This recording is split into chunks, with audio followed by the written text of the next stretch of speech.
Hi, this is Eric Martin with Working Geek. I'm here with Stina Bruggen from Silex. How are you doing? Hi, Eric. We are looking at Dreamscape prototype. This is not final production copy, maybe final artwork? Final Almost design? final. Almost final. A game called Dreamscape by David Auslos that hopefully you can tell us how it works. How it works. So yes. The game Dreamscape is about the fact that we are bad sleepers and we have to take back control of on our dreams. And for this, we're gonna explore the dream world and collect dream shards, all the tokens that we have here. This is a dream shard, a water dream shard, a rock dream shard, a grass dream shard, and so we're gonna collect them, put them in our collect zone right here, and then use them to build a dreamscape environments, I guess. Yes. As it is asked on different cards. Ask us to have our dreamer seeing different landscapes and explore it among the dream world. Yeah, sure. And as you see there, you have different levels of cards that are more and more complicated after. And to have more tricky structures. Okay. And as all the shards that we put in our dreamscapes will move around the game, we can reuse them and remodel our dreamscape as our dream is evolving. Okay. Okay? Okay. All right. I guess this is basic. So, how do we do this? How do we do this? Basically, we have 4 phases, but 2 real action phases. Okay. The first one is the collect phase, right here on the dream world, in which we are moving our sleepers to collect dream shards. And after, we have the creation phase, in which we do this. Okay. First, we're gonna random at this, so you will be the first player. As the first player, you will start on location 1. Okay. And as the second player, we start on location 2. Okay. For the collect phase, we will have up to 5 action points to spend to collect a dream shard or move from a location to another location. Okay. So to collect a dream shard, I follow the rotation of the hand.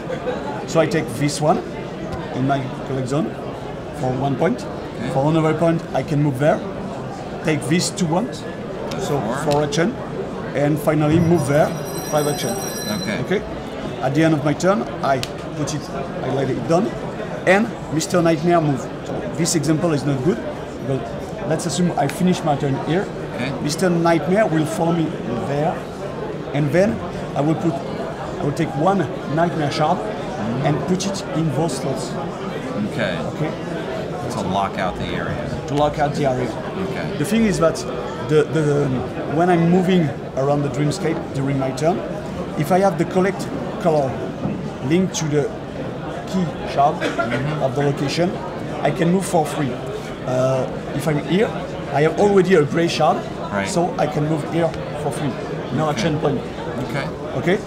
And so I have to take the shards in the right order to optimize my turn and gain 3 actions to collect more shards. Okay. Also, I cannot collect more than 2 shards of the same color. Okay. So I have to arrange all this. But if you could get this here, now you can move there for free. For free, I can 1 action for here and 3 here. Because it has to be adjacent for free. For free, yes. Okay. It's not teleportation. Yes. Just action free. Okay. The other thing is that during my turn, I can use the powers of the different locations. Okay. But just once. So if I want to use this power, for example, I just flip back my token and I use the power. I will explain you all the powers later. So when my turn is finished and I have all my shards, it's your turn to do your collect phase and your nightmare phase with this one. The power of this one also is that it blocks the power of the location in which he is. Okay, and then once all these turns are done, we'll make our creations. Okay. So let's assume I have this card at the beginning of the game. I will tell you later how to obtain the cards. I can use this shard to try to do this structure. The first rule. Oh, how convenient. Okay? Yes. that was because. Okay, so the first thing to know is that the first location. Yeah, let's just move this up and we'll have this in the center and see a little better. Okay. Okay. Okay. So this position is the entry slot. So the first shard I will put in my Dreamscape will be here. Okay. And then all the shards I will put will be put next to a shard or on top of a shard. Okay. And that's all. After this, my dreamer here will enter my Dreamscape whenever I want, but on this location. So I put it there. And as you see here, when a dreamer enters a water shard, he takes a nice bath. So I take 1 point. Okay. Okay. It's tranquil, quiet in this dive. Okay. And then I can go on putting shards, and I have no shards, so I end my turn. Okay. But I have also these things around.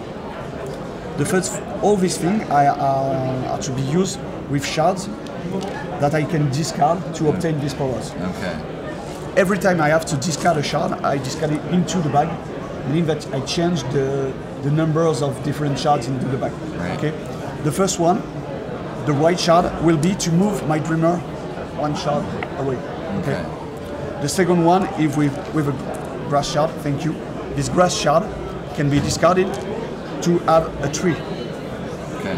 And once my tree is put on the shard, I count all the trees in my Dreamscape, and I score 1 point per tree. Okay. Okay.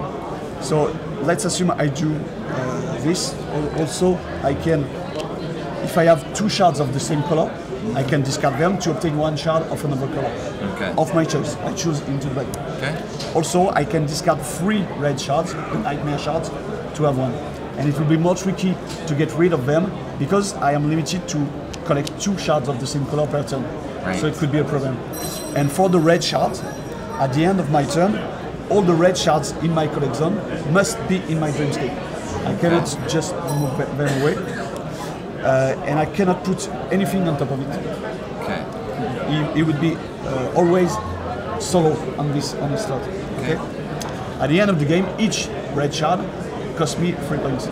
Okay. So, and let's assume I moved my dreamer here. So I take 1 point by moving here, and my structure is completed, as you can see. Whatever the orientation of the structure, it could not be there. It's completed also. Right. Okay. I move my dreamer here to complete it. Actually. Yep. Okay. Once it is completed, I score 4 points. Okay. And I flip it back. Okay. And once it's completed, I may choose to draw another card. Okay. I may, because if I choose to draw, I have to keep 1 card. Right. Not less, not more. And at the end of the game, each uncompleted card will cost me 5 points. Okay. That's why I just may draw cards. Okay. Meaning at the end of the game, it will be more tricky. And when I draw from 1 pile. I choose 1 pile and I take cards, and I take a number of cards depending on the location on which I am. Okay. Here I'm location 3. I choose to draw from level 2. I choose to draw 3 cards.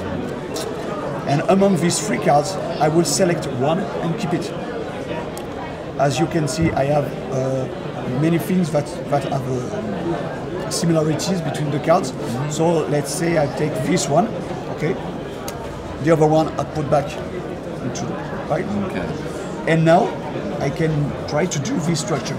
And now with the different powers, I will be able to move the shards and reuse the shards to model my Dreamscape again. Okay. Because what I made before is useless now. Okay. I saw it, and that's done. Okay. Okay. The last thing to know is that once I make structures with at least 2 gray shards, as this is rock, that created a mountain. Okay. And if my dreamer moves on that mountain, he will have a panoramic view on this beautiful Dreamscape, Right. and will score 2 points. Okay. Also, to finish, we have the land shards, and the land shards forms a path. Meaning that once I am on this path, it costs me nothing to move around all the shards. Okay, so I have the different tricky parts to arrange this. Okay. Okay, so now I will explain you the powers, the different powers of the locations. This power, so to remember you, to use the power, I move it here, and I flip it back and I use the power. This power tells me that I can draw a card. So that's a way to have more cards, because the regular way to have cards is to complete one. If I completed it, I put it there. Right. So I have always one uncompleted card, one objective card. And in this way, I may choose to draw another card. And as I chose to draw from this location, it's location 6, I draw 6 cards. And keep one. Okay, so let's assume I take 6 cards, and you see the level 3 cards. And depending on what I have now, I will choose one card among them, and this one.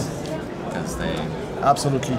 And you see the links between them that will help me definitely. Yes. And as there are many links, the luck part is really not essential, because when you choose to draw, it will be when you're on a higher location. Right. As you can see later. Okay. Okay. This other power means that I pick one shard from the bag and I put it there. Okay. Okay. Add 2 from the bag to. 2 from the bag and to put on a location. Yep. Okay. At the end of the location of my choice. This one will help me to completely rearrange in this way, as we have free reign. It's not great, but I can say, okay, I'm here and I want, I'm here and I want to move there. And I have a blue one. I want to move for free. Okay, I use this one to move the blue one, and I need a grass, so I move it right there. Okay. After this, we'll have these 2 powers that are linked to the movements in your Dreamscapes. Right. Move pieces around in your landscape. Absolutely. And remove 2. Yes. There we go. For this Very one, clear iconography. For this one, you choose any shard, and anything that is on top of this shard will move with it, with the same base rule, but next to a shard or on top of a shard. Okay. And in this pile, I can choose to take the gray, split it. this gray to move it there, and after move it there. Okay. And anything moves with it. Right. With this one, it's almost the contrary. I choose a shard with nothing on top of it, and I move it out. Okay. Meaning that I may use it for anything else, or also if I have a structure that asks me to have this blue shard here, I can say, okay, I move this here, and now I'm able to move it there. Yep. Okay? So, Okay. okay. And you may have noticed on the cards, you have the same icons. Yes. Meaning that I can use the powers of the different location, but on the cards. Okay? Once you've completed them? No. Just Once it beforehand. is visible, you can do it. For this, I choose to use a shard from my collect zone here. I only put it there. Okay. And I use the power. This shard is not spent, as at the beginning of the next turn, it will be back in my hands. Okay. Meaning that I will have it for 3 movements, but also I will be able to collect less gray shards. So it's different choices about it. Okay. And that's almost done with it. Different little things to precise after. And the final thing is that at the end of the game, because we play around 5 turns, at the end of the game, at the beginning of the game, we put these tiles here. Yeah. You need to put it in the center, maybe. Yep. Okay. And I draw from the bag shards randomly, and I put one once it is asked. For this one, I will score 6 points if I have the path of water, the series of water shards, the biggest. Okay. For this one, if the position of my dreamer from this entry slot is the farthest away, I take 6 points. For this one, if I have 3 land shards, I take 2 points. If I have 5, I take 5 points, 7, 10 points. And for this one, if I have the most, I take 6. Okay.